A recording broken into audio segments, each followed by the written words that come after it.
तेव्हा अचानक हसण्याचा एक विचित्र आवाज खोलीवर घुमला. आवाज जसा जवळ येत गेला तसे तसे आजोबा थरथर कापू लागले. शेवटी आजोबांनी जोरात ओरडत आरशाकडे पाहिले.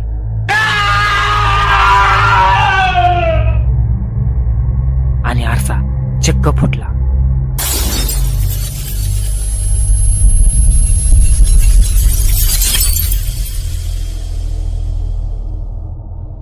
आरशाच्या काचा फुटल्याचा आवाज आणि त्या स्त्रीचा भयानक किंचाळण्याचा आवाज एकत्र झाले.